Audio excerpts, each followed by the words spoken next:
You're listening to The Mountain Takes. I'm Isaac. There is a cost to climbing mountains that nobody talks about. Not the physical cost, the systemic cost. The cost paid by the people doing the dangerous work. Today we're examining that cost through the stories of people the mountains took. Watch what happens next.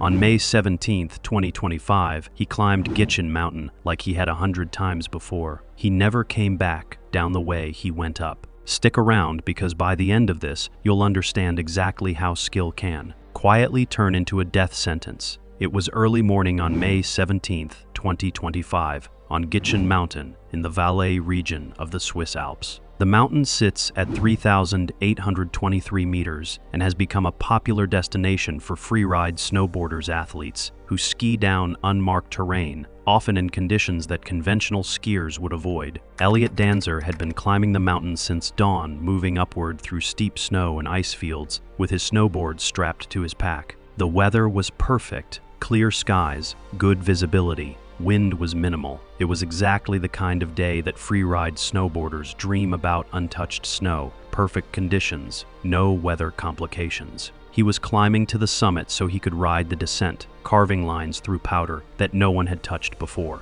Elliot was born in 2001 and had been skiing since he could walk. Switzerland is a skiing nation, and Elliot had grown up in that culture. Mountains as playground, snow as canvas, descents as art form. But he wasn't just a recreational skier, he was world-class. In the 2024-25 freeride skiing season, he had finished third in the FWT Challenger Series, which ranks the best freeride skiers in the world outside the Elite Tour. Third place globally at 23 years old, he had sponsorships from major outdoor brands. He had videos with millions of views. He had the kind of skill that makes mountains look easy. The problem with being that good at something dangerous is that the danger becomes invisible. Elliot had been skiing difficult terrain his entire life. He had skied avalanche-prone slopes before. He had skied in conditions that would terrify most people, and he had survived all of it. His brain had developed a pattern: difficult terrain equals manageable, avalanche risk equals acceptable. And at 23, with his level of skill, with his track record of successful descents, his brain was convinced he understood the mountains. He had been right so many times before. At approximately 10:30 a.m. on May 17th, Elliot was descending from near the summit of Gitchen. The slope he chose was steep, approximately 45 degrees. The snow conditions were good, but not perfect. There had been wind loading on the upper sections of the mountain's snow deposits that accumulate in sheltered areas, creating layers that are prone to instability. Elliot would have known about wind-loaded slopes. He would have understood the risk, but his experience told him he could manage it. His skill told him he could read the snow. His youth told him he was invincible. The avalanche started with a sound, a crack that runs through a snowpack when the stress exceeds the bond between layers. Elliot heard it. He would have felt the slope shift beneath him. For a fraction of a second, he had time to react, to try to ski out of the slide, to attempt to reach stable ground. But the avalanche was already in motion, and the speed of a large slab avalanche, a block of cohesive snow that has fractured and begun to slide, exceeds 60 kilometers per hour almost instantly. There is no skiing out of something that is already moving faster than you can move. The snow swept him downslope. Elliot was tumbling, his body being moved by forces that were far beyond his physical capacity to resist. A human body in an avalanche has no control. You are cargo. You are being transported by millions of tons of moving snow. You might swim, try to keep your head above the surface, but mostly you just experience the violence of the slide, the impact with obstacles, the crushing weight, the cold, the inability to breathe. The slide continued for approximately 200 meters down the slope before the snow slowed, decelerated, and finally stopped. Elliot's body came to rest in the debris field. He was unconscious. He was not breathing. His body temperature was plummeting. He had sustained severe head trauma from impact with rocks and ice that had been embedded in the moving snow. When other skiers found him minutes later, there was nothing they could do. He was already gone. They called for rescue helicopters. They performed CPR. But Elliot Danzer had died on Gitchen Mountain at 23 years old, killed by the mountain he had spent his entire life learning to navigate. The Swiss authorities recovered his body and conducted an investigation. The findings were clear: large slab avalanche, triggered by wind-loaded snow. The slope had been unstable. The conditions had been dangerous. But Elliot had been one of the best freeride skiers in the world, and the best freeride skiers ski slopes that other people consider too dangerous. That's the definition of their sport. That's what makes them world-class. And sometimes, the mountain takes the best ones. His family released a statement: a young man with exceptional talent, taken too soon. The freeride skiing community mourned. Videos of his skiing circulated online, clips of him descending impossible terrain with a grace and control that made dangerous look simple. That was the tragedy of Elliot's death. He had made the mountains look so manageable that the invisible dangers became truly invisible. He had skied so well for so long that his own skill had convinced him the risk was lower than it actually was. I'm Isaac from the Mountain Takes. If you've ever been so good at something that the danger became invisible, if you've ever confused skill with invulnerability, subscribe, because there are more stories of mountains that don't care how talented you are. The mountain takes the best ones the same way. It takes the worst ones with complete indifference to how well you can ski. I'll see you on the next descent.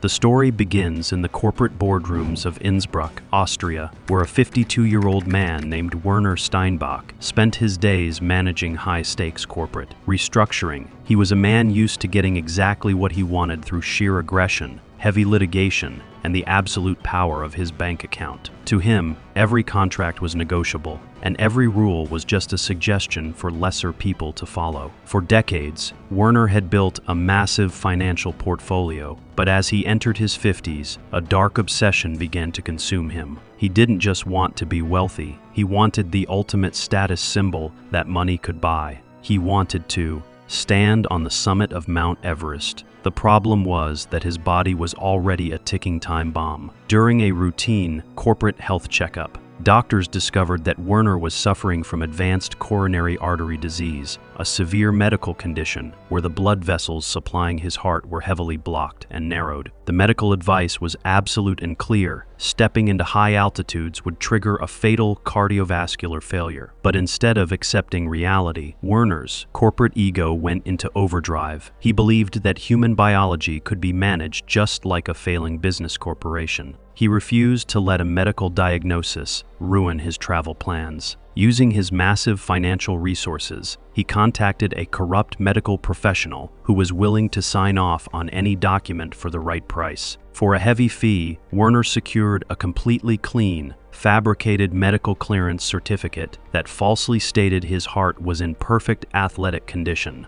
He then approached an elite expedition agency in Nepal, flashing his high-end bank statements and his forged medical clearance to secure a premium spot on the mountain for the May 2021 climbing season. If you think that entitlement and corporate greed have no place in the wild corners of the world, and if you think the stories of the guides who pay the price for someone else's choices deserve to be told, hit that subscribe button. Leave your thoughts about this corporate fraud in the comments below. He bought the most expensive gear, demanded the highest level of personal service, and flew to Kathmandu with the absolute certainty that his wealth made him completely invincible. When he arrived at Everest Base Camp in April 2021, Werner immediately established himself as the most hated client on the most Glacier. He treated the local mountain staff and his assigned guides not as survival experts, but as low-wage corporate servants who existed only to execute his orders. He would openly humiliate the kitchen staff if his meals weren't served precisely on time,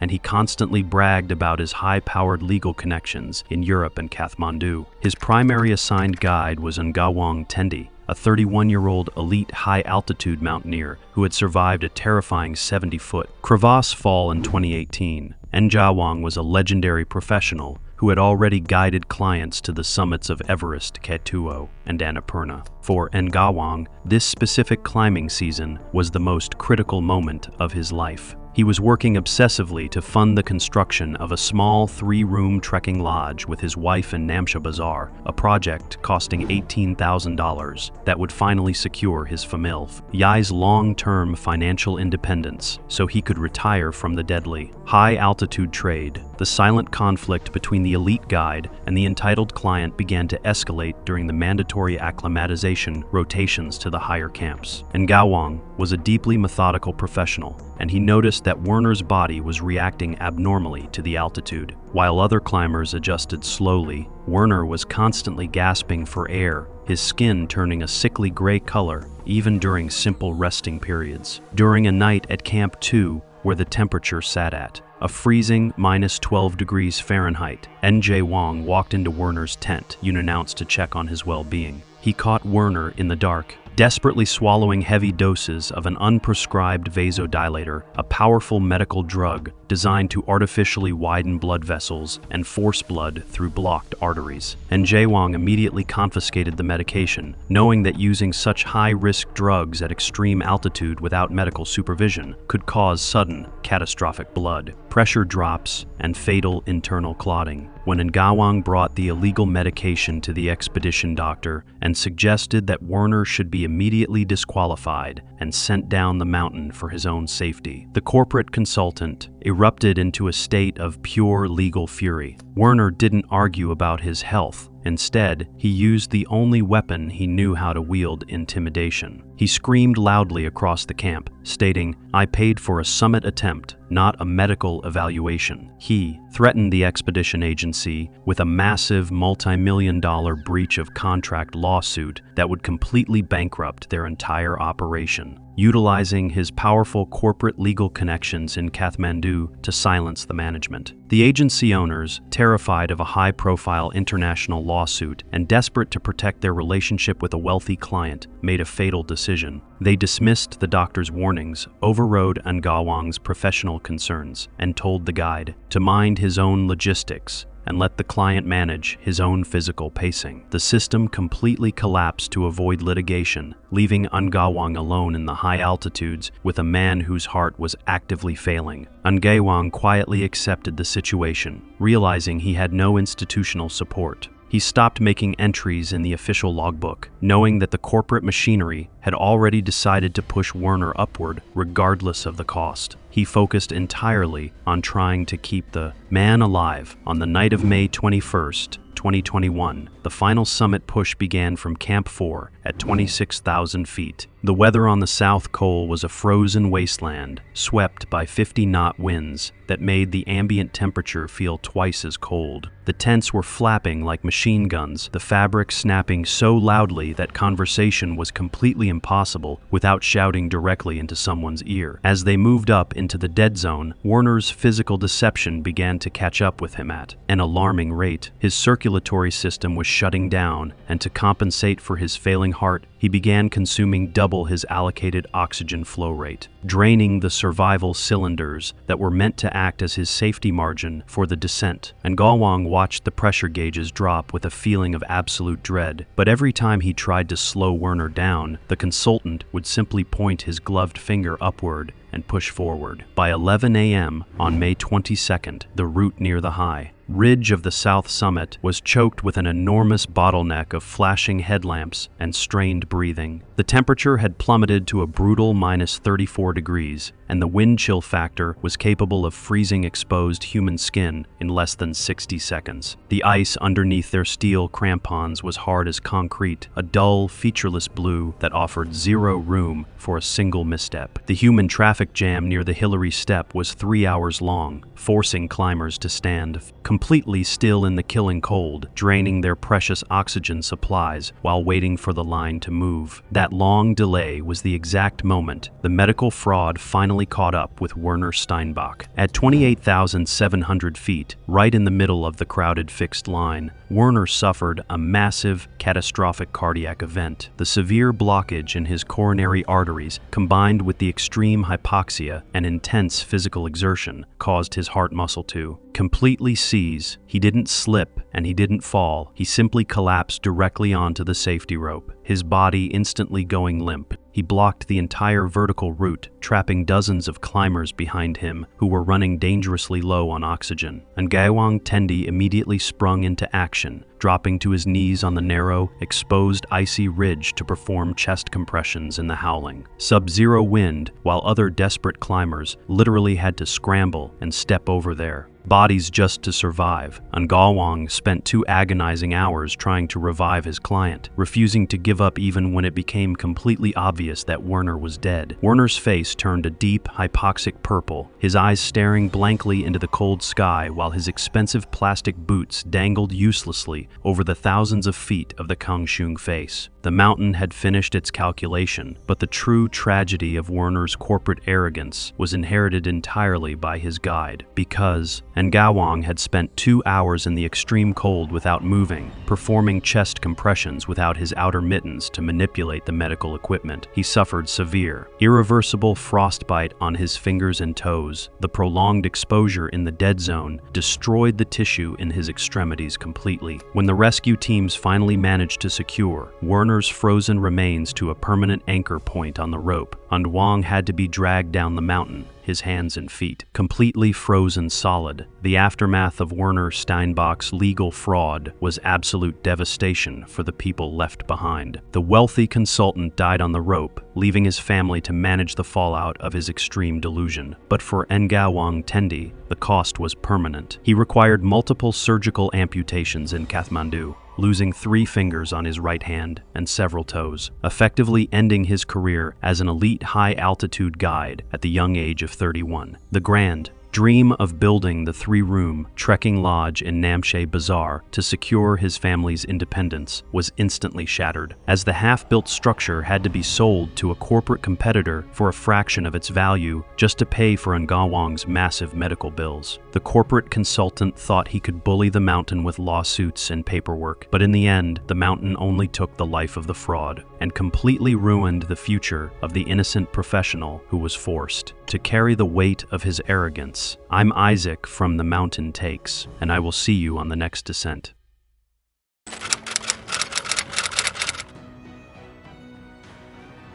Igor Tishinsky was born in Ukraine in 1984. He grew up in a country with a strong mountaineering tradition. The Soviet Union had produced some of the world's greatest climbers, and Ukraine had contributed many of them. Igor grew up with mountains in the distance, with stories of climbers who had summited the world's highest peaks. By his early 20s, he had decided that he would join that tradition. He had summited Kilimanjaro at 5,895 meters. He had summited Mount Elbrus at 5,642 meters. He had proven that his body could handle altitude. And now, at 22 years old, he wanted to attempt the ultimate Mount Everest at 8,849 meters. But Igor had an idea that would make his climb different from other climbs. He would document it. He would bring a small digital video camera to Everest and record everything: the journey, the suffering, the triumph. This was 2006, before GoPro cameras existed, before action cams were standard mountaineering equipment. Most climbers didn't film. The few who did usually had professional film crews. Igor was planning to do it alone, with basic equipment, documenting his own experience in real time. He wanted to show the world what Everest actually looked like, what it actually felt like, what it actually cost. In April 2006, Igor arrived at Everest Base Camp on the north side in Tibet. Base camp sits at 5,364 meters, and even at that altitude, climbers experience the beginning of altitude sickness. Headaches, nausea, shortness of breath. Igor started filming immediately. His first videos showed the base camp sprawling across the Rongbuk Glacier, hundreds of tents, dozens of expeditions, climbers from around the world, all converging on the same mountain. He filmed the Sherpa porters preparing loads. He filmed the prayer flags that Buddhist climbers had hung. He filmed the sunrise hitting the north face of Everest, casting long shadows across the ice. Igor's expedition was a small operation, just Igor and two Sherpa guides named Pemba and Dorje. They had hired a local operator to organize logistics. The plan was straightforward: acclimatize through April, attempt the summit in May during the weather window, descend, and return to Tibet. Igor would film the entire process. His camera would be his constant companion. The first rotation took the three of them from base camp to Camp 1 at 6,400 meters. Igor filmed the walk across the Rongbuk Glacier, the crevasses they crossed, the fixed ropes they used. His footage showed the technical challenges of the approach, nothing catastrophic, but constant exposure. He filmed Pemba and Dorje working, moving with the efficiency that comes from decades of experience. He filmed himself struggling, breathing heavily, moving slowly. The altitude was already affecting him noticeably. By late April, Igor was at Camp 2 at 6,500 meters. The footage from this point showed him becoming quieter, less energetic. He was experiencing real altitude sickness, not the mild kind that acclimatization cures, but the kind that compounds with time. And height. His face in the videos was paler. His movements were slower. Pemba and Dorje were watching him carefully now. They were discussing whether he should continue. Igor insisted he wanted to push higher. He had come too far to turn back. He had invested too much time and money. He had promised people back in Ukraine that he would summit. By May 10th, Igor was at Camp 3 at 7,500 meters. The footage from this altitude showed something changing in Igor's demeanor. His speech was slurring slightly. His movements were becoming uncoordinated. His brain was being starved of oxygen. Pemba suggested descending. Igor refused. He said he felt okay. He said the summit was close. He said he could make it. What he didn't realize was that his brain, the organ responsible for accurate self-assessment, was the same organ that was being destroyed by the lack of oxygen. His judgment was compromised by the very condition killing him. On May 15th, Igor and his guides left Camp 4, which sits at 8,200 meters, for the final push toward the summit. The plan was to summit on May 16th and descend the same day. But the climb took longer than expected. Igor was moving slowly. His body was not cooperating with his will. His guides had to stop frequently, had to help him move from one section to the next. By the time afternoon arrived, Igor's oxygen saturation had dropped to dangerous levels. His breathing was labored. His movements were becoming erratic. At approximately 5 p.m. on May 15th, at around 8,400 meters on the north face, Igor's body began to fail completely. His Sherpa guides realized what was happening. They were witnessing high-altitude cerebral edema haze, where the brain swells from lack of oxygen. Igor's behavior had become confused. He was hallucinating slightly. He was not responding appropriately to instructions. Pemba was trying to get him to descend. Igor was resisting. He wanted to keep climbing. His brain was no longer capable of understanding that keeping climbing meant dying. And this is where Igor's footage becomes uniquely important. Despite his condition, Igor continued to hold his camera and film. His later videos show him moving unsteadily, moving toward higher altitude despite his guide's protests. The footage is shaky, disorienting, difficult to watch, but it is also a real-time documentation of cerebral edema progression. His speech becomes increasingly incoherent. His movements become increasingly erratic. His decision-making becomes increasingly irrational. This is what extreme altitude does to the human brain. By 8 p.m. on May 15th, Igor could no longer stand unsupported. His guides were essentially carrying him down the mountain. Now,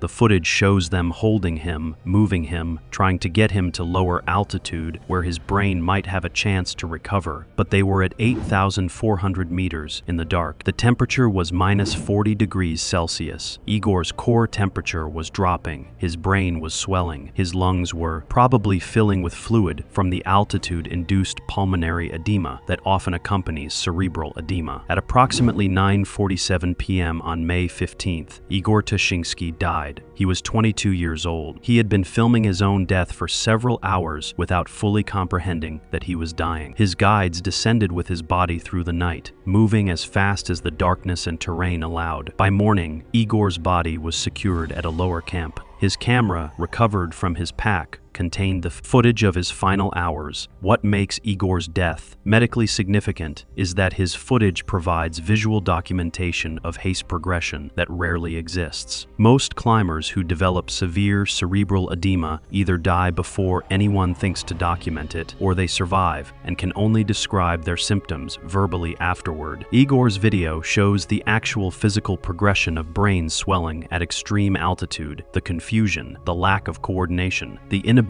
to make rational decisions, the body's complete failure of basic functions. His footage has been studied by high-altitude medicine researchers. It has been shown in training courses for mountain guides. It has become part of the medical literature on what extreme altitude does to the human brain. Igor Tyszynski wanted to document Everest. Instead, he left behind documentation of human mortality. I'm Isaac from the Mountain Takes. Igor Tyszynski was 22 years old. He wanted to show the world what Everest actually meant. He did, but not in the way he intended. His footage showed the mountain's absolute indifference to human ambition, human will, human dreams. If you've ever wondered what happens to the brain at extreme altitude, if you've ever questioned whether willpower alone can overcome the physics of oxygen deprivation, Igor's footage is the answer. Subscribe, because there are more stories of mountains that document their own victims. I'll see you on the next descent.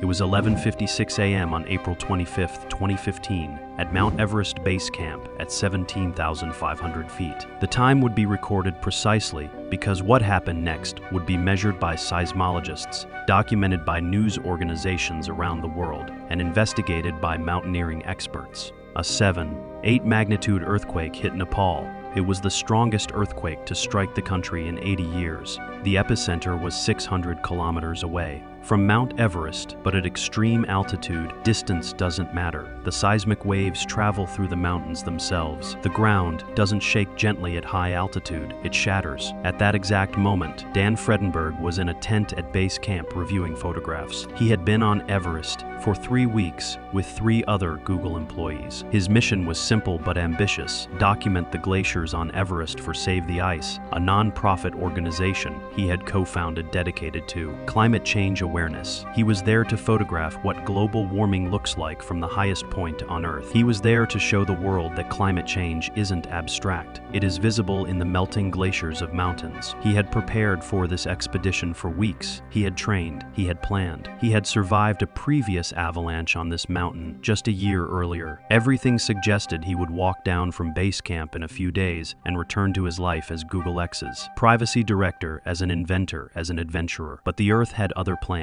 Dan Fredenberg was 33 years old, born in Mission Viejo, California, raised on a farm, educated at UC Irvine and USC. He had built a career at Google, working on privacy and innovation. He had co-founded Google's expedition team, the team that captured street view imagery from the summit of Everest, from the Great Barrier Reef, from the most extreme locations on Earth. He had dated actress Sophia Bush. He had been on television. He had been part of a world that most people only read about, but more importantly, he had chosen to use his platform for something larger than himself. He had chosen to climb mountains to document climate change. When the earthquake hit base camp, the impact was immediate and catastrophic. The Sarak, a massive block of hanging glacier ice on the west shoulder of Everest, fractured. The ice that had been suspended above base camp for decades suddenly lost its anchor. Gravity took over. The Sarak collapsed. The ice fell. It fell 2,000 feet. It fell through the air and hit the mountain and exploded into fragments. The avalanche that resulted wasn't a slow slide of snow. It was an explosion of ice chunks moving at hundreds of miles per h down the mountain directly toward where hundreds of climbers were gathered at base camp. The sound was described as like thunder, like the sky breaking, like the earth screaming. Climbers who survived reported seeing nothing but white cloud of ice particles and snow moving toward them at impossible speed. In the seconds it took to comprehend understand what was happening, the avalanche hit. Ice fragments the size of houses collided with tents. Climbers were thrown through the air. Equipment was destroyed. Tents collapsed. In those first terrible seconds, the mountain that climbers had been preparing for weeks to climb suddenly became a weapon. Dan Fredenberg was in a tent when it hit. His 3 Google colleagues were nearby Lawrence. Yu, who would later post the company statement about Dan's death, the other 2 whose names are less documented, but who would walk away alive. The avalanche hit their area. The ice came through. Dan Fredenberg was struck by debris, head injuries, multiple traumas, catastrophic damage. The avalanche passed. The mountain went silent, and Dan Fredenberg was dead. His sister Megan found out through the expedition team. She posted on his Instagram account, because that is how the world learned about his death. This is Dan's little sister Megan. I regret to inform all who loved him that during the avalanche on Everest early this morning, our Dan suffered from a major head injury and didn't make it. We appreciate all of the love that has been sent our way thus far, and know his soul and his spirit will live on in so many of us. All our love and thanks to those who shared this life with our favorite, hilarious, strong-willed man. He was and is everything to us. Thank you. The post had thousands of comments within minutes. His death had already made news globally because the earthquake had killed over 3,200 people across Nepal. But Dan's death was personal. He was a known figure. He had a face. He had a story. He had been trying to save the world. Google responded officially. Privacy Director Lawrence, you posted a statement that would be seen by millions. Sadly, we lost one of our own in this tragedy. Dan Fredenberg, a longtime member of the privacy organization in Mountain View, was in Nepal with 3 other Googlers hiking Mount Everest. He has passed away. The other 3 Googlers with him are safe, and we are working to get them home quickly. Our thoughts are with the people of Nepal and with Dan's family and friends during this terrible time. Google announced it was donating $1 million to earthquake relief, but no amount of money could change what had happened at 11:56 a.m. on April 25, 2015. Actress Sophia Bush, who had dated Dan in 2013 and 2014, posted on Instagram, Dan Fredenberg was one of a kind, fearless, funny. The climbing community mourned. His colleagues at Google mourned. His family mourned. And the mountain stood unchanged, indifferent to the human tragedy it had just created. Dan Fredenberg's body was recovered from base camp. His body came down from the mountain. His family would be able to say goodbye. But the fact that he had survived one avalanche on Everest a year earlier, that he had been experienced, that he had been prepared, that he had been there for a noble purpose, none of it mattered. The earthquake didn't check credentials. The avalanche didn't ask question. What made Dan's death particularly devastating was the randomness of it. His 3 colleagues were alive. They were in the same camp. They were experiencing the same earthquake, but they survived and he did not. This is what mountains do. They don't kill the weak and spare the strong. They don't kill the unprepared and spare the experienced. They kill randomly. They take whoever happens to be in the wrong place when ice decides to fall and gravity decides to win. Dan Fredenberg had wanted to show the world that glaciers were melting. He had wanted to document climate change through photography. He had wanted to use his position at Google, his fame, his resources to make people understand that the mountains we admire are disappearing. He had been 33 years old. He had accomplished more than most people accomplish in a lifetime. And then, in 5 seconds, it was over. The mountain took him not because he was weak, not because he was unprepared, but simply because he was there. Because the earthquake came, because the ice fell, because that is what mountains do. His family established a fund in his memory. Save the Ice continued his work documenting climate change on mountains. The climbing community discussed avalanche risk and seric danger. Base camp protocols were reviewed, and Dan Fredenberg remained the man who tried to save the mountains, died because of them. His story is a reminder that experience doesn't guarantee safety at extreme altitude, that noble purposes don't exempt you from mountain dangers, that being good enough, being smart enough, being experienced enough still isn't enough when you are at the mercy of forces that don't care about human intention. I am Isaac from The Mountain Takes. If you've ever tried to accomplish something bigger than yourself and wondered if it was worth the risk, subscribe, because there are more stories of mountains that don't distinguish between who deserves to live and who deserves to die. They take whoever stands beneath them when the ice falls. I'll see you on the next base camp. Arun Kumar Tiwari was 53 years old when he arrived at Mount Everest Base Camp in April 2026. He was a senior director at an IT company in Hyderabad, India, the kind of person who builds software systems that other people depend on, who makes decisions in air-conditioned offices, who manage teams and budgets and timelines. For 20 years, his life had been calculated: spreadsheets, performance reviews, 5-year plans. But there was one thing in his life that couldn't be calculated, couldn't be managed, couldn't be controlled through will alone: Mount Everest. Arun was not new to mountains. He had summited Mount Elbrus in Russia to Europe's highest peak at 18,510 feet. He had stood on top of Mount Denali in Alaska at 20,310 feet. He had reached the summit of Mount Aconcagua in Argentina at 22,841 feet. He had climbed other peaks that most people will never even know exist. He was an accomplished mountaineer by any measure, but Everest is different. Everest doesn't care about your other summits. Everest doesn't acknowledge your experience. Everest only cares about whether you respect it enough to survive it. In 2025, Arun made his first attempt at Everest. He trained obsessively for months. He did altitude chamber training. He ran fitness regimens that would have exhausted younger men. He bought the best equipment. He hired experienced guides. He had prepared in every way that preparation is possible. And then he climbed. He pushed through the lower camps. He acclimatized. He moved up the mountain with the discipline of a man used to executing plans. But at 7,200 meters, still almost 3,000 meters below the summit, his body rebelled. Health complications forced him to turn around. He had to descend. He had to go home. He had to admit that despite all his planning, despite all his experience, despite all his will, the mountain had rejected him. That failure haunted him. For 12 months, it consumed him. This was the last thing Arun needed to prove. This was the final mountain on his list. This was the achievement that would define his mountaineering legacy, and he had failed. So in 2026, he returned. He was older now, at 53. He was still fit, but his recovery times were slower. His body was less forgiving than it had been at 52, but he didn't care.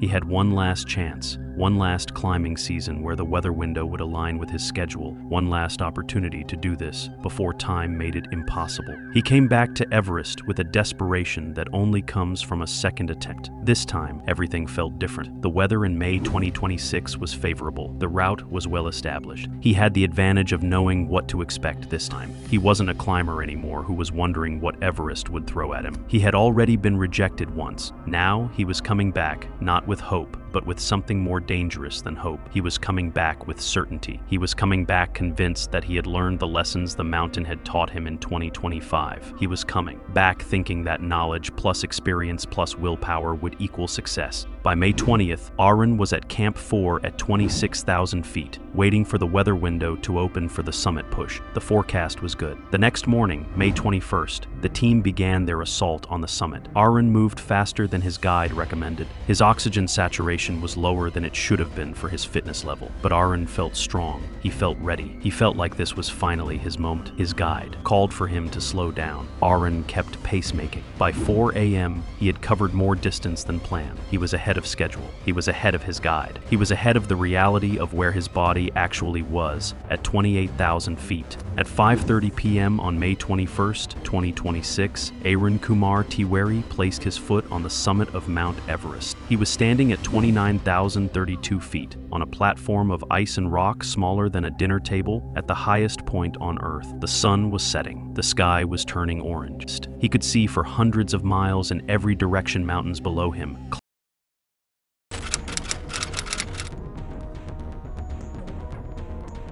On May 22, 2021, the south summit was choked with ice and blowing snow at -34 degrees. The wind speed was clocked at 44 knots, creating a wind chill factor that could freeze exposed skin in less than 60 seconds. Werner Steinbach was a 52-year-old corporate consultant from Innsbruck who had forged his mandatory medical clearance forms to hide an advanced coronary artery condition. He had spent his life savings on the trip and believed his personal willpower could override a physical blockage in his heart. Within hours, that choice produced a fatal sequence. Werner was the kind of client who treated guides like hired servants, once stating loudly at base camp, "I paid for a summit attempt, not a medical evaluation." His guide was Ngawang Tendi, 31, who had survived a 70-foot crevasse fall rescue in 2018 and held 6 summits across Everest, K2, and Annapurna. Ngawang was trying to build a 3-room trekking lodge with his wife in Namche Bazaar to secure their financial independence, a project costing $18,000. Ngawang noticed Werner was experiencing severe chest pains and using an unprescribed vasodilator during the acclimatization rotations. When Ngawang raised the issue with the expedition doctor, Werner threatened a massive breach of contract lawsuit against the entire agency, utilizing his legal connections to silence the staff. The system dismissed the concern to avoid the litigation. Werner's behavior escalated on the summit push, where he began consuming double his allocated oxygen flow rate to combat his failing circulatory system. Ngawang quietly accepted the situation and stopped making official entries in the logbook, focusing entirely on keeping the man moving. By 11 a.m., the bottleneck near the Hillary step was 3 hours long. That was the moment the medical fraud caught up with him. Werner suffered a massive cardiac event at 28,700 feet. He collapsed directly onto the fixed line, blocking the entire route. Ngawang spent 2 hours performing compressions in the freezing wind while other climbers scrambled over them. Same outcome, two completely different conclusions about what it meant. That distinction is everything. Werner died on the rope, his face turning a deep, hypoxic purple. I keep coming back to the tactile detail of his heavy plastic boots,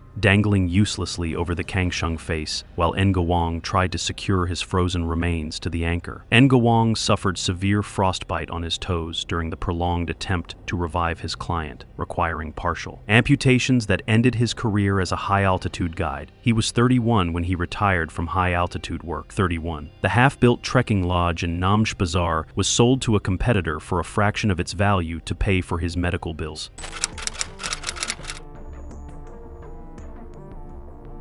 It was May 12, 2024. Everest's Khumbu icefall, 18,500 feet, temperature -8 degrees Fahrenheit, the ice constantly shifting and groaning beneath their feet. Patricia Wainwright was 52 years old, a luxury real estate broker from Scottsdale, Arizona. She had paid $85,000 for her Everest expedition and believed that entitled her to whatever she wanted, whenever she wanted it. Her only high-altitude experience was a helicopter tour of Everest Base Camp the previous year, and she had worn crampons exactly 0 times before this expedition. On May 10th, her expedition team reached Camp 1 at 19,500 feet. Patricia immediately began complaining about the food, the sleeping arrangements, and the fact that there were other climbers on the mountain. She demanded a private tent when the group had only shared tents. When her lead Sherpa, Tenji, explained that private tents weren't available at Camp 1, Patricia screamed at him for 10 minutes. Other climbers recorded the outburst, calling him incompetent and threatening to have him fired. The warning signs were obvious. Her guides noted her refusal to follow safety protocols. She would unclip from fixed ropes in the icefall to take selfies. She skipped acclimatization rotations because they were too boring. Dr. Pemba Sherpa, the expedition doctor, wrote in his log that Patricia had a resting heart rate of 110 beats per minute at base camp, a sign of poor acclimatization, but she refused medication because she didn't trust mountain medicine. The inciting incident came on May 14th. The team was crossing a 3-ladder section in the upper icefall at 20,000 feet. One ladder had shifted overnight, creating a gap.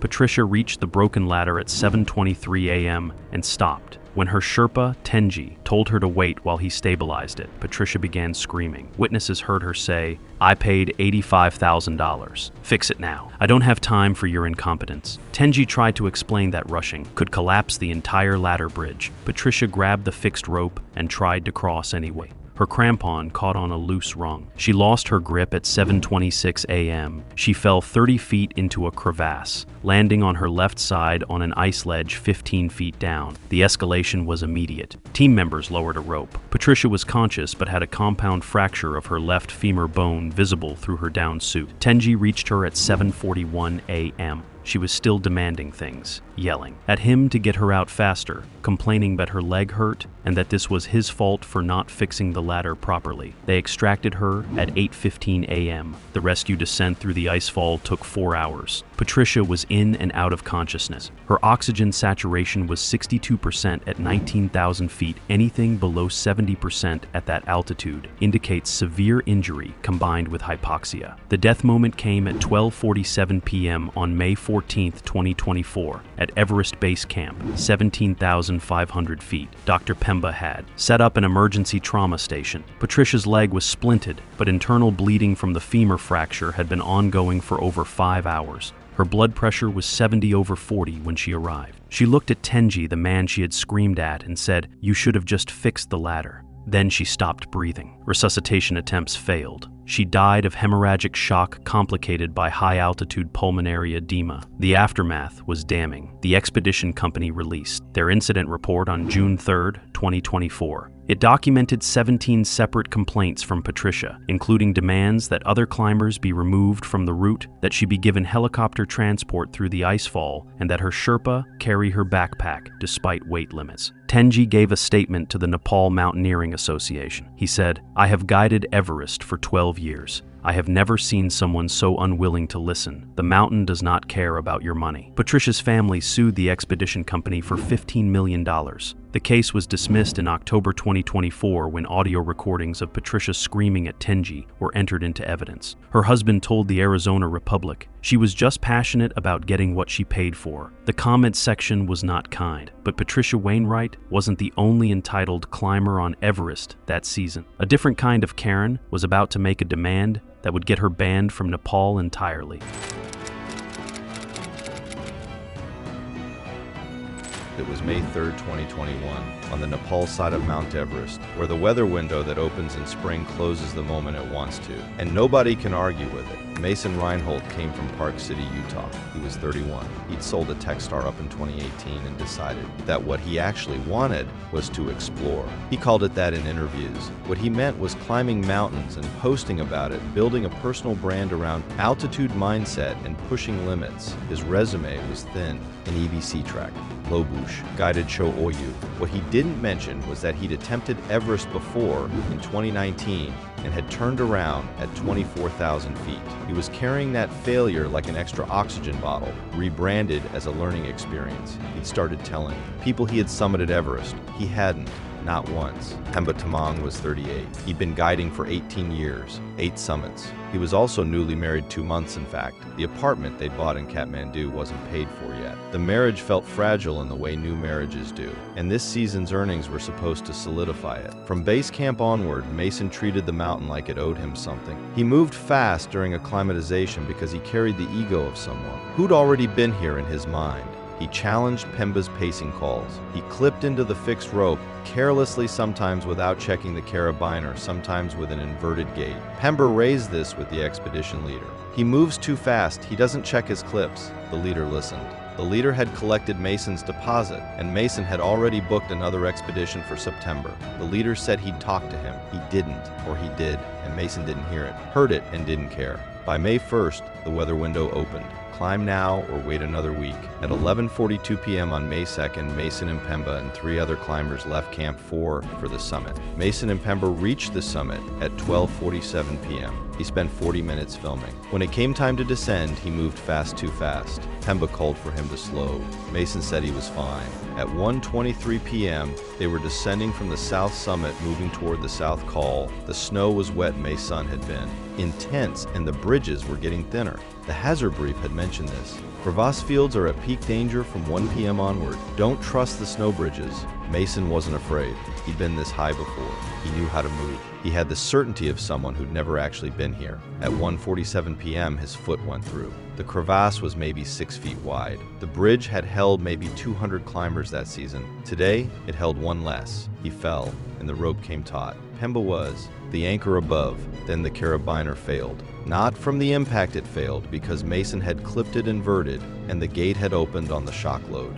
Pemba felt the rope go slack. He heard Mason cry out once, then nothing. A climber above Pemba couldn't see into the crevasse. Nobody could. Pemba rappelled down 15 feet and looked. Nothing but ice and darkness. He keyed the radio. Climber has fallen. Crevasse entry, no contact. The rescue chain took 40 minutes to form. By the time the first additional climber was rappelling in, it was 2:30 p.m. They descended maybe 30 feet. They saw rope, a jacket. They didn't see Mason. The next morning, they found him 40 feet down, wedged in a narrows, dead for approximately 14 hours. The expedition company investigated. Their report noted, climber's carabiner showed improper clipping, inverted gait documented. climber responsible for own safety checks. What they didn't note was that Mason had moved recklessly, that Pemba had called for a slower pace, that Mason had dismissed every warning. Pemba's first thought when the rope went slack was, "I'm going to be blamed for this." His second thought was, "My wife." Pemba continued guiding, but something had changed. When he looked at other clients, he saw the carabiner that had opened. He knew that Mason had been carrying the failure forward, the lie about past summits, the dismissal of guidance, the certainty that the mountain couldn't touch him. The lie had gotten him killed. It had gotten Pemba 15 minutes of terror he'd carry for life. 3 years before Mason, there was a climber who made a different kind of mistake. She wasn't lying about her experience. She was just convinced that sharing the moment mattered more than protecting it.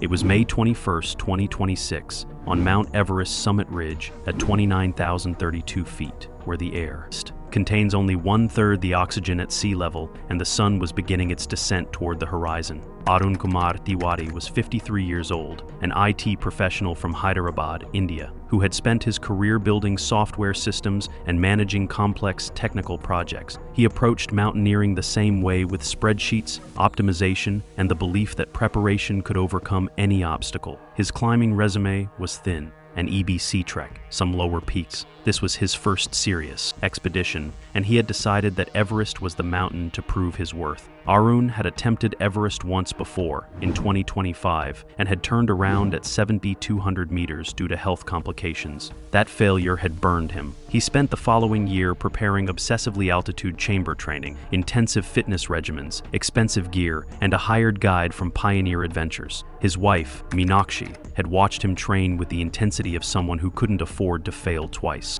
His daughters, Anushka and Vidushi, had heard him talk about this summit the way other people talked about destiny. At base camp in April 2026, Arun's guide had noticed something troubling. The client moved too fast during acclimatization rotations. He complained about rest days. He questioned the pacing protocol. The guide raised concerns with the expedition leader. This climber was treating the mountain like a business problem to solve rather than a force to respect. The leader listened, did nothing. Arun had paid the full price. The expedition would proceed as planned. By Camp 3, Arun was showing early warning signs that his body was struggling: persistent headache, nausea, difficulty sleeping despite exhaustion. His oxygen saturation readings were lower than expected for his fitness level. The guide suggested a rest day. Arun refused. He had scheduled this summit for May 21st, and nothing would change that timeline. He had told his office he would be back on May 25th. He had made commitments. At Camp 4, on the morning of May 21st, the weather window was perfect. Clear skies, reasonable winds. The summit push began at 9 p.m. under a star-filled sky. Arun moved too fast. His guide called for him to slow his pace. Arun said he felt strong. By 4 a.m., they had covered more distance than planned. Arun was ahead of schedule. He was ahead of his guide. He was ahead of his body's ability to process the extreme altitude. Arun reached the summit around 5:30 p.m. on May 21st. He stood on the highest point on Earth for approximately 15 minutes, took photos, and began his descent. This is where the mountain reveals its cruelty. The summit is not victory. The summit is the halfway point of an ordeal that has already consumed your body's reserves. Arun's oxygen saturation was approximately 55%. His brain was being starved of oxygen. His judgment was already compromised, though he didn't know it. Descending from the Hillary Step at 6:30 p.m., Arun began vomiting. His guide moved closer, asking if they should find shelter. Arun said he was fine. He had come too far to stop now. At 7:15 p.m., near the South Summit section, the vomiting became worse. There was blood in it. His guide tried to radio for additional support, but the communication was spotty. They continued descending in darkness, with only headlamp light cutting through the cold. By 9 p.m., Arun could barely move. His guide and 2 other Sherpa climbers who had responded to the distress call were now physically supporting him, dragging him down the fixed lines. His body had completely failed. High-altitude pulmonary edema fluid filling his lungs. High-altitude cerebral edema swelling in his brain. Hypoxia so severe his organs were shutting down. At 10:47 p.m., just meters below the Hillary Step, Arun Tiwari's heart stopped. His guides performed CPR for 11 minutes in the freezing dark. It made no difference. His body had been pushed beyond the point where medicine or willpower could save. The autopsy in Kathmandu confirmed high-altitude pulmonary edema as the primary cause. The secondary causes were exhaustion, dehydration, and the cumulative damage of pushing his body beyond its altitude tolerance. Arun had ignored every signal his body was sending. He had treated descent like optional rather than essential. He had confused summit fever with strength. Pioneer Adventures director Navesh Karki released a statement. The guides worked as hard as physically possible to bring him down. But when the body begins to fail at that altitude, there is a point where no amount of effort can reverse the damage. That point comes sooner than most climbers realize. Arun's wife, Meenakshi, gave a statement to reporters from their home in Hyderabad. My husband wanted to prove something to himself. The mountain proved something different. It proved that no amount of preparation can guarantee safety at extreme altitude. The mountain is not a business problem to solve. It is a force. That does not negotiate with human ambition. The same mountain, the same day, a different story was unfolding just below.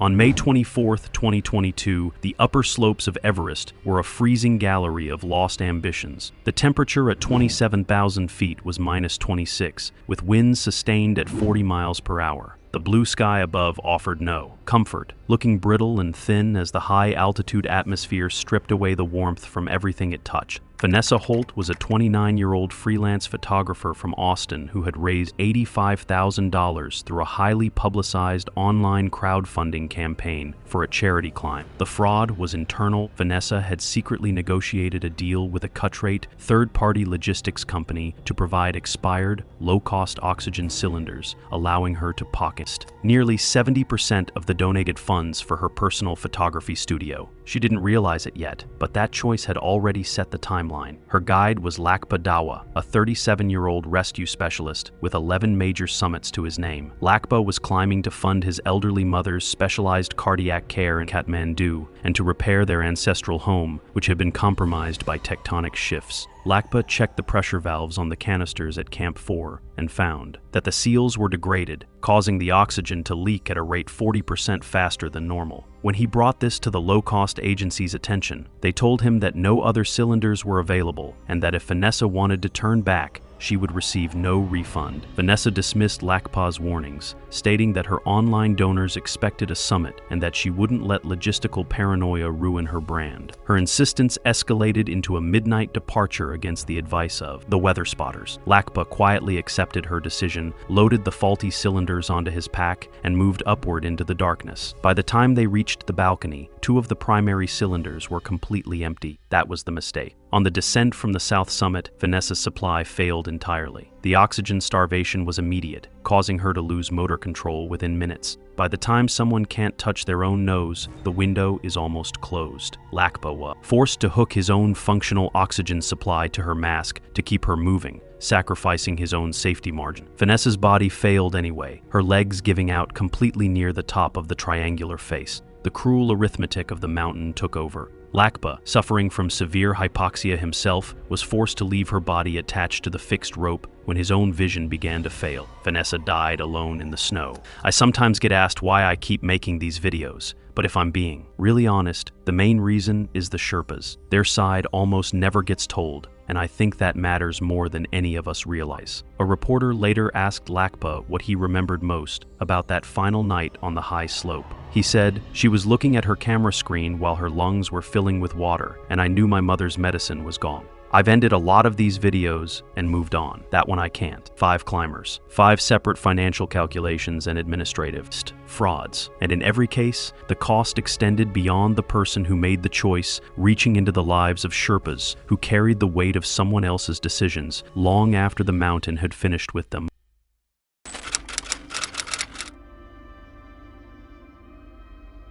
It was May 19, 2024. Everest's North Col, 23,000 feet, temperature -22 degrees Fahrenheit, wind blowing 40 miles per hour from the Tibetan Plateau. Jenna McAllister was 28 years old, a fitness influencer with 2.4 million Instagram followers from Los Angeles, California. She had built her brand on extreme wellness content, juice cleanses, cryotherapy, and simulated altitude training in hypoxic tents. She claimed to have climbed Kilimanjaro in 2022, but later investigation revealed she had helicoptered from the last camp to the summit after complaining of severe altitude symptoms that no doctor could confirm. On May 15th, Jenna arrived at Everest Base Camp on the Tibetan side. She immediately began filming content, posing in her expensive mountaineering gear, showing off her branded oxygen mask, talking about how she was mentally preparing for the death zone. Her assigned Sherpa, Pasong, noticed within hours that she had no idea how to use her crampons. She had never practiced self-arrest with an ice axe. She had never slept above 10,000 feet. The warning signs were everywhere. Jenna refused to participate in the team's acclimatization schedule. She said she didn't need it because she had trained in a hypoxic tent for 6 months. Dr. Tashi Wangil, the expedition physician, explained that simulated altitude doesn't replace real acclimatization. Jenna told him he was just trying to scare her for more money. On May 18th, the team climbed to the North Col at 23,000 feet. Jenna's oxygen saturation was 68%, dangerously low for a resting reading at that altitude. Dr. Tashi advised her to descend and try again after 2 rest days. Jenna refused. She said, "My followers expect me to summit on May 20th. I have sponsored posts scheduled." The inciting incident came on May 19th at 6:42 a.m. Jenna woke up at Advanced Base Camp, 21,000 feet, and announced that she had a headache. When Dr. Tashi checked her vitals, her oxygen saturation was 71%, her heart rate was 118. Jenna demanded that a helicopter be called to evacuate her to a hospital in Lhasa. Dr. Tashi explained that she did not meet the criteria for altitude-related emergency evacuation. Her symptoms were mild and would resolve with descent and hydration. Jenna escalated immediately. She began screaming that she had HACE, high altitude, cerebral edema, despite showing no symptoms, no confusion, no loss of coordination, no altered mental status. She called her agent in Los Angeles at 7:15 a.m. and told him to call the embassy, call the Chinese authorities, do whatever it takes to get me a helicopter. What Jenna didn't know was that her call was being monitored. The Tibetan Mountaineering Association had installed communication monitors at Advanced Base Camp after a series of fake distress calls in 2023. Her agent called the U.S. Embassy in Beijing at 8:30 a.m. The embassy contacted Chinese rescue services. A helicopter was dispatched from Lhasa at a cost of $47,000, money that would ultimately be billed to Jenna's travel insurance. When the helicopter arrived at 10:15 a.m., a Chinese rescue doctor examined Jenna. He spent 12 minutes checking her vitals, her coordination, her mental status. His report, later released to expedition.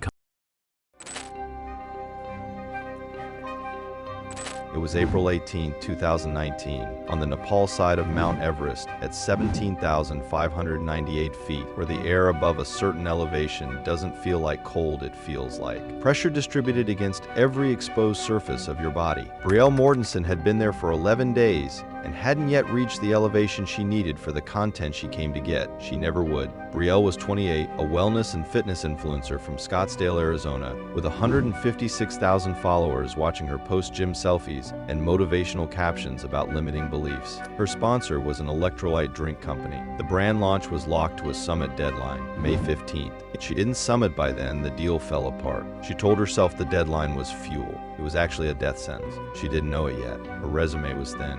Kilimanjaro, Elbrus, Aconcagua, all guided, all managed by outfitters who build safety like it's infrastructure. What she didn't mention publicly was how badly her body had struggled at every high camp. What she posted was the summit photos from her phone. Furba Sherpa was 34. He'd summited Everest 5 times. He had 15 years of high-altitude work. His daughter was 6 years old and attended an English medium school in Kathmandu, the kind that costs money he only earned during climbing season. He'd calculated every expedition like an equation. This one was supposed to be simple. 6 more years of work, then he'd retire. From the moment Brielle arrived at base camp, Furba saw the type. The ones with sponsors were always tighter than the ones climbing for themselves. When she started talking about her May 15th deadline, during the acclimatization brief, he noted it. When she posted photos from Camp 1 before acclimatization was even finished, the pressure shifted. The first rotation to Camp 2 went badly. Her body swelled slightly mild edema in her fingers. By Camp 2, at 21,000 feet,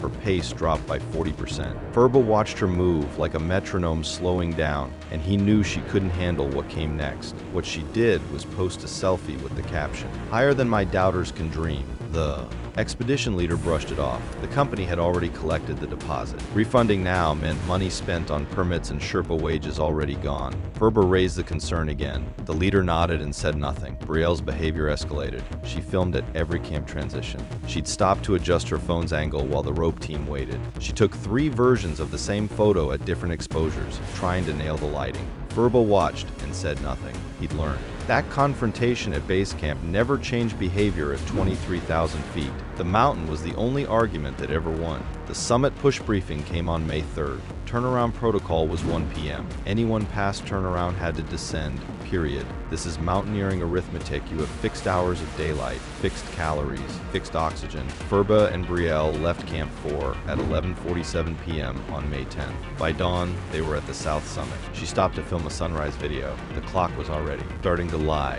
She reached the summit at 12:34 p.m., 26 minutes past turnaround. Ferber looked at her and said one sentence. "We descend now," she said. 5 more minutes for photos. She took 40 minutes of photos. The weather was still clear, so the mind uses that as evidence that danger isn't real. But the mountain doesn't operate on what you see. It operates on what's coming. By the time they started descending, it was 1:14 p.m. At 2:47 p.m., approximately 200 meters above the south, Colonel, the serac broke. A serac is a block of ice, sometimes 30 feet, sometimes 100 feet. This one had been holding for 17 days. Today, the sun angle was wrong, or the wind stress was right, or the physics simply changed. Seracs don't announce themselves. The sound arrives after the movement. A climber 40 meters below described what he saw. The ice came straight down, not a slide, a collapse. The whole thing disintegrated into maybe 20 large chunks and 1,000 pieces of shrapnel. It spread across the whole route. Ferber was still 5 meters above Brielle. He was clipped into the fixed line. The serac hit him across the left leg and left side of his body. His femur fractured with a sound the climber below also heard. He fell. The rope held him. Brielle was struck by secondary debris and knocked into a small crevasse offset from the main line. She fell 8 feet and stopped against ice walls. She was conscious. Her legs moved, but she was trapped, and when the adrenaline wore off, her hands were already starting to numb. The system doesn't pause for rescue. It does math. Tenzin Lama, the climber below, was now the rope leader. He could go down to Brielle, she was closer, maybe savable. Or he could stay with Ferber, stabilize him, and wait for other climbers to come down and form a rescue chain. If Tenzin left Ferber alone, Ferber might die from shock. If Tenzin went to Brielle, she might also die, and then Ferber would definitely die. Tenzin made the decision that defined his next 20 years. He stayed with Ferber. They got Ferber down. They looked down at where Brielle was trapped. The crevasse was narrow. The walls were ice. Any attempt to repel would risk losing the rescue climber too, and they were running out of daylight. Tenzin stayed. Ferber was lowered. Brielle stayed in the crevasse as the sun moved across the sky. She was conscious through the evening. Climbers above tried calling down to her. By morning, she was still, and her body temperature had stopped registering. Ferber survived. His femur healed, but his climbing career ended at 34. The medical bills, the rehabilitation, his insurance barely covered it. His daughter's school tuition went unpaid for 6 months. His wife took a job in a hotel kitchen in Pokhara. The thing he'd calculated so carefully, 6 more years, then retirement had been deleted in the 8 seconds it took a serac to fall. The mountain didn't distinguish between her choices and his loss. Now the next story isn't about a climber who made one catastrophic mistake. It's about someone who built an entire identity on a lie, and when the mountain tested that lie, there was nobody home to answer. It was May 20th, 2026, when Sandeep R., 46 years old, successfully summited Everest in the late afternoon. Sandeep had lived in Arizona, but was born in India. He was an IT professional like Arun, though their paths had taken different directions. Sandeep had summited before Denali, Aconcagua, Kilimanjaro. He had the experience Arun lacked, but on this mountain, in this season, experience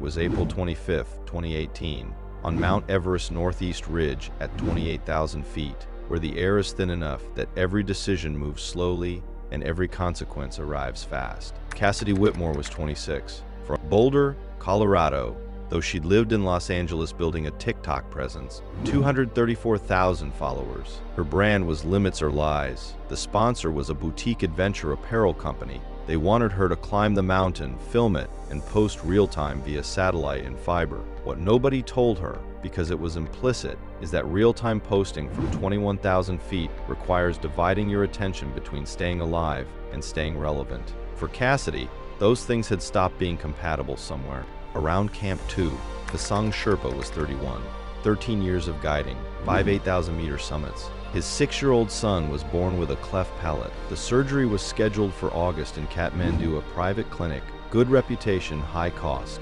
Pasang's wife had asked him directly, "How many more expeditions until we can afford it?" He'd done the math.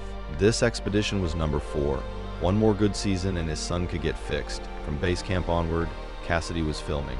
The landscape, the tents, the Sherpa porters. Every moment was potential content. The problem is that climbing Everest requires minute-by-minute presence. The mountain doesn't pause for brule. During the rotation to Camp 1, Pasang watched her stop to frame a shot of the Khumbu icefall. Standing on the rope, one hand on the line, the other on her phone, trying to get the angle right. A climber positioned above described seeing her standing on a suspect section of bridge, immobile, filming, for maybe 4 minutes. Pasang moved her bodily off the unstable ground. She laughed and said, "Did you see that shot? At Camp 2, she set up a filming station. 45 minutes of meditation sequence with the mountain in background. While she was filming, her oxygen levels dropped. Her face paled. Pasang moved her to medical. It took 2 hours for her vitals to stabilize." He approached the leader. "She's not acclimatizing well. The filming is making it worse. She's distracted." The leader understood. The footage was exceptional. The satellite company was happy. The sponsor was happy. The only person with a problem was the person trying to keep her alive. The leader said he talked to her. Cassidy's response was gracious and public. "I totally understand. Safety first." Then she went back to her tent, edited her footage, and uploaded it via SatFi. 2 hours later, the video had 47,000 likes. The algorithm had spoken. The mountain was secondary. Pasang stopped raising concerns. He'd learned the politics. By April 23rd, the weather was favorable. Summit window opening. The camp made the call. She left Camp 4 at 11 p.m. on April 24th with Pasang and 2 other climbers. They moved reasonably fast. By dawn, they were on the upper northeast ridge. By noon, they were approaching the summit. Cassidy reached the summit at 12:34 p.m. The first thing she did was film a 360-degree video, turning in a complete circle with her phone extended. Pasang watched from behind her. He was tired. He was aware that turnaround was closing, that her standing on the summit ridge spinning in a circle was taking exactly the time they couldn't spare. He called out, "We need to move. Descent now," she said. One more angle. She stepped backward to get a different perspective. Behind her, not visible, the cornice overhung the ridge by maybe 8 feet. The cornice is snow shaped by wind into a cantilever and overhang with nothing beneath it except a 2,000-foot vertical drop onto the Tibet side. She took one more step backward. The cornice fractured silently. Pasang saw her expression change a moment of confusion, like her brain had sent an "I'm falling" signal, but her body hadn't registered it. She disappeared, not dramatically, just gone. Pasang moved immediately to the edge. She was visible for maybe 30 feet of the drop, tumbling against snow. Then the surface curved away and he couldn't see her anymore. He keyed the radio. "Cassidy has fallen, cornice collapsed, she's gone." The search that followed was ceremonial. Her body wasn't recoverable from the Tibet side without permissions neither country wanted to grant. She stayed on the mountain. What did get recovered was her phone. The final video was still queued in the app, ready to post, waiting for a SatFi connection. 2 hours later, when a climber reached base camp with the phone, the video was manually uploaded. It got 127,000 likes in the first 12 hours. Pasang didn't climb again for 2 years. He couldn't. The guilt had. His son's surgery was postponed. His wife had to find work. When he did finally return to guiding, he was different, stricter, more conservative. Climbers complained. He wouldn't let us summit, overly cautious. What he actually was someone who'd watched the algorithm kill someone and decided that no video was worth the weight of that memory. 2 years later, on the same mountain, a different kind of arrogance would show its face. This time, it wasn't about content. It was about entitlement, pure and simple.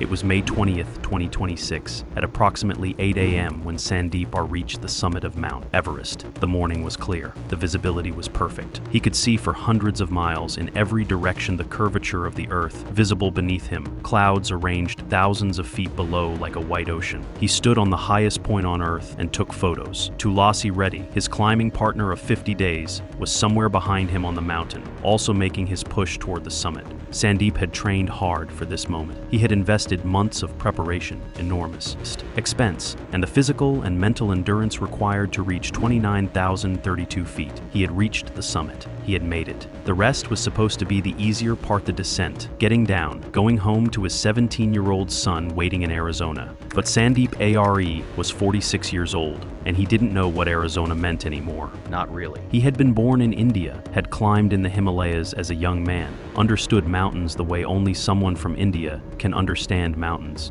But he had lived in Arizona for years. He had become an American climber, hiking the Grand Canyon rim to rim, preparing his body in the desert. He had brought his climbing partner Tulasi with him to Everest as more than a partner, as a best friend, someone he had spent 50 days with at altitude, someone he had shared the trial of climbing with. Tulasi had said of him, he was super strong climber, not just physically strong, the kind of strength that comes from having something to prove to yourself. The descent from the summit began at approximately 9 a.m. on May 20th. Sandeep started carefully, following the fixed ropes, moving methodically through the south summit area. The route was crowded. May 21st had been the projected weather window for most expeditions, but some teams were taking their shot on May 20th. There were other climbers on the mountain, other people moving up and down, all trying to navigate the same fixed ropes, the same sections of terrain that killed people every season. Sandeep moved down slowly. He didn't rush. He understood the mountain enough to know that rushing kills more people than caution. By noon, he was passing through the level terrain between the south summit and Camp 4 at 26,000 feet. His eyes had been exposed to extreme altitude conditions for hours. The sun reflecting off snow and ice creates an intense glare at sea level. At 28,000 feet, that glare becomes something else. The UV radiation is unfiltered by atmosphere. The reflection. Off-white ice and snow is blinding literally. Climbers wear specialized glacier glasses with dark lenses to protect their eyes, but nothing fully protects you from extreme altitude sun exposure. Nothing fully prevents the damage. Sandeep's eyes began to burn. This was normal. Every climber experiences this, but the burning didn't stop. It intensified. By 1 p.m.,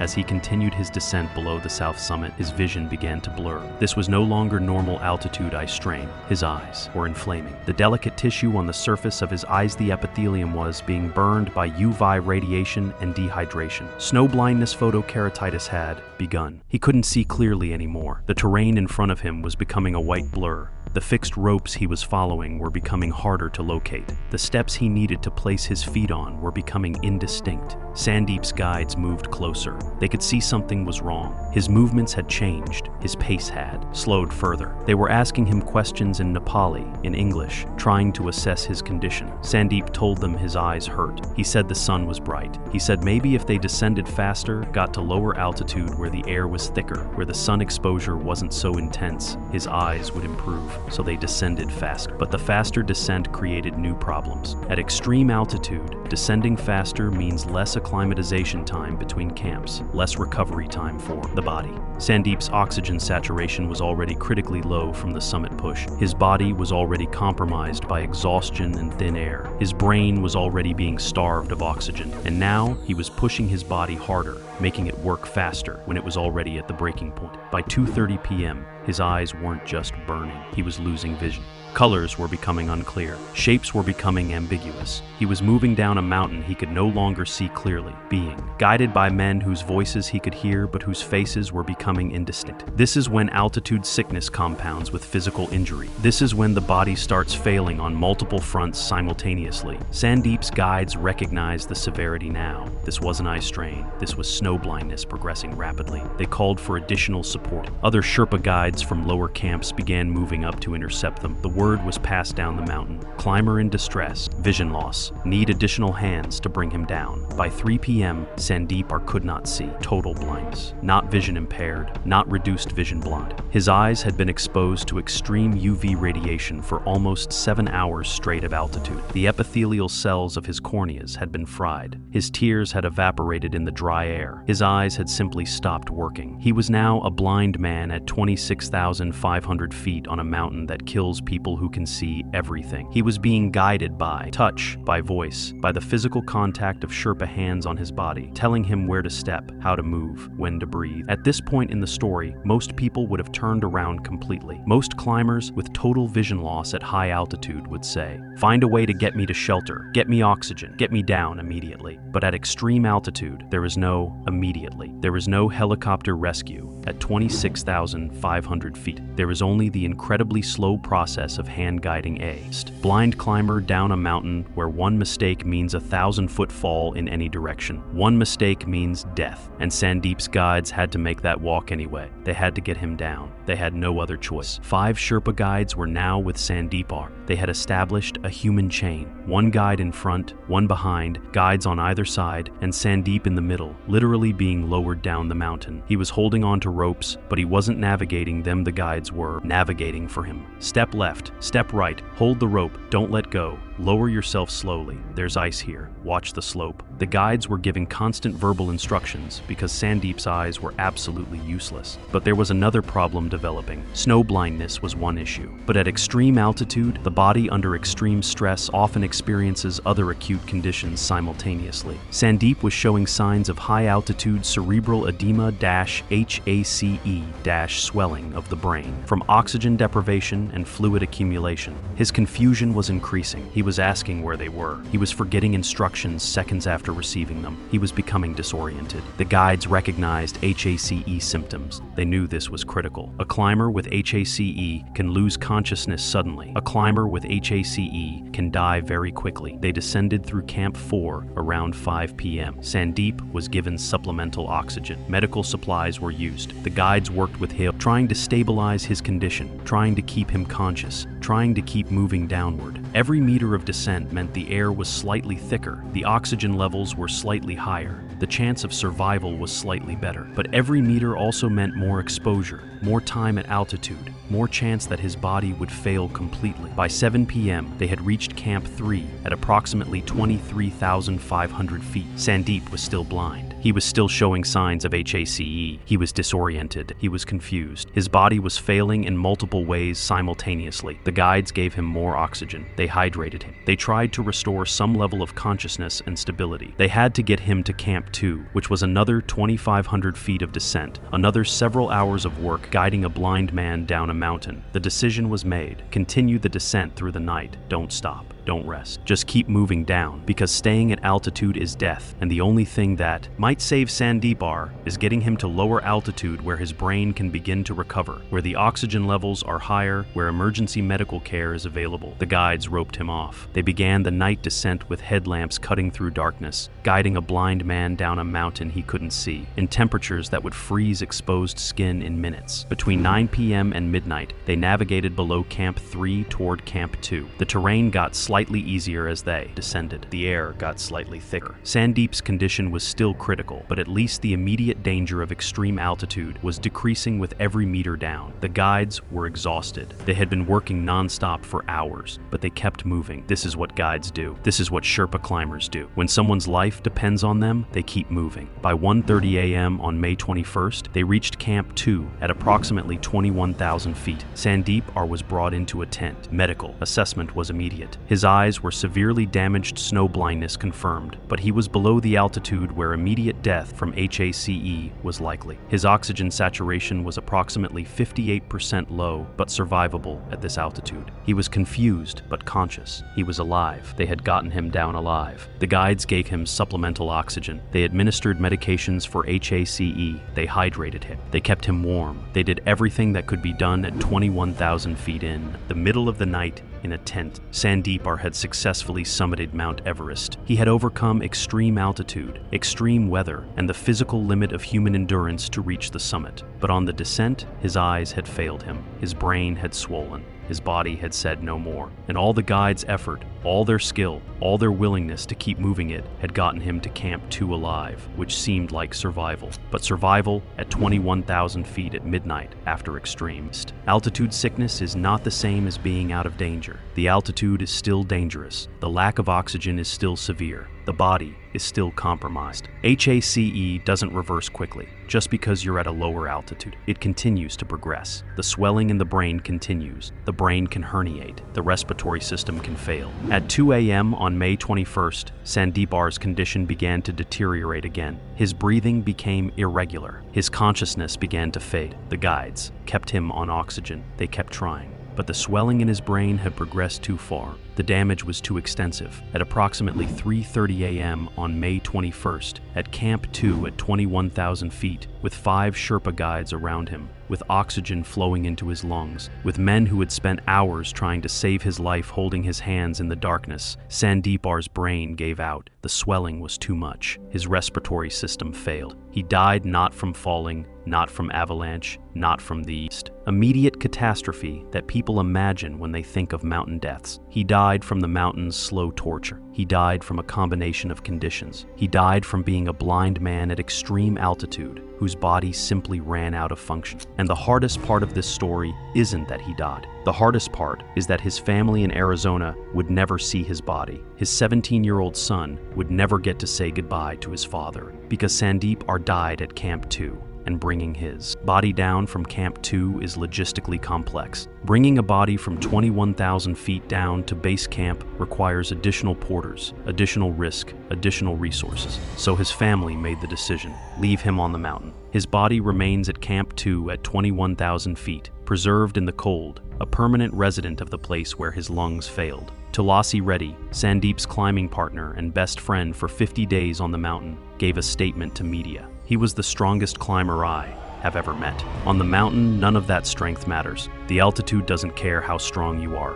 It just takes what it needs. On May 20th, Sandeepar could see everything the world laid out beneath him from the summit. By May 21st, he was blind. His brain was swelling, his body was failing, and his journey upended in a way he never imagined possible when he was taking those summit photos in the morning sun. This is what Everest does. It gives you the summit and takes away everything else. It gives you the achievement and takes away your sight. It gives you the victory and takes away your son's father. It gives you 50 days of climbing with your best friend and then separates you forever at 21,000 feet. I'm Isaac from the Mountain Takes. If you've ever pushed your body beyond what it could handle, if you've ever ignored the signals that something was wrong, if you've ever convinced yourself that strength alone is enough to overcome any obstacle, subscribe, because there are more stories of mountains that teach these lessons at the cost of lives. I'll see you on the next descent.